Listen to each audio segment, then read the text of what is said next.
Well, hello and welcome to the channel, and thanks for joining me. So today we've got a radio cassette. It'll be a vintage ghetto blaster. You will know from the description of the video what this actually is. I honestly don't know at the moment. At the point of opening this, it's literally just arrived tonight.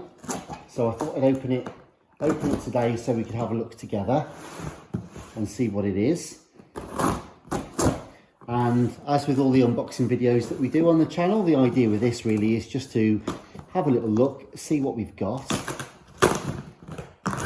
And then in future videos, we'll go ahead and actually put them in properly, diagnose any issues. We'll test them, see what works, what doesn't work. And then we have a bit of fun working with these old vintage radio cassettes to see what's wrong with them and see if we can get them up and running again. But first things first anyway, is we'll actually get them out of the box. And regular viewers to the channel will know that I do try to save the packaging if I can. It's always nice to try and save the packaging because, well, A, it's always useful to store them, to keep them safe. Also, if we repair them, ready for a new owner, that's safe as well. And also it's just so darn expensive and wasteful. So I know a lot of people sell things online and they work in places where they can get hold of bubble wrap and things, but for those that don't, it's actually quite expensive and difficult to get hold of. So anyway, where are we?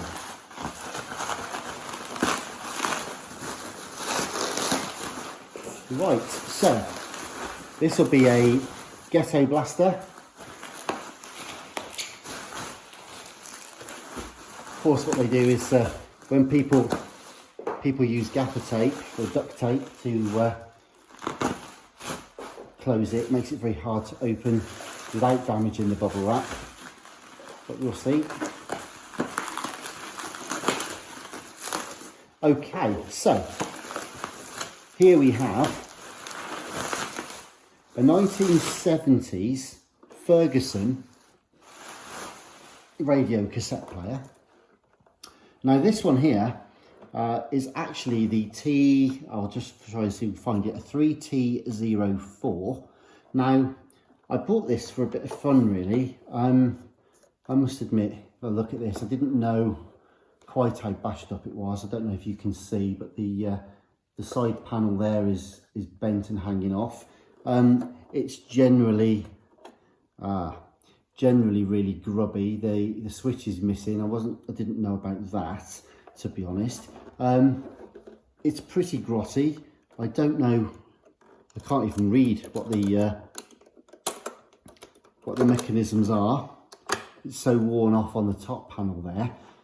So basically, I've bought her for a bit of fun, because it could be quite an interesting restoration project. We'll take a closer look in due course, and we'll plug it in future videos, test it, diagnose it, and hopefully fix it. But the reason, now there may be people out there that know a lot more than I do about these things, but the reason I bought it is I actually think it bears a very striking resemblance to, if I can put this down, to this little beauty, which is the RC-717 by JVC. Now on the face of it, it doesn't look the same, but actually once you start looking at the layout with the VU meters and the tuner and the actual cassette mechanism, the placement of the tape counter, the actual components used for the headphone socket, the microphone placement, there are so many things. I think these are actually based on the same unit. And in fact, if we put this gently face down and look at the back of the units as well, I think you'd be hard pushed to tell the difference on those. And I actually think they probably share the same chassis. So I reckon a lot of the componentry is the same. And given that I have two of these RC-717s in for repair at the moment, it may well be that this old Ferguson could indeed become a donor for that. But actually it's kind of cool and really nice and chunky and old school from the 70s. So I'd really like to refurbish it and restore it if I can. I think it'd be a terrible shame to break it for parts. So anyways, that's the Ferguson there. It's just literally just come in, as you've seen it opened.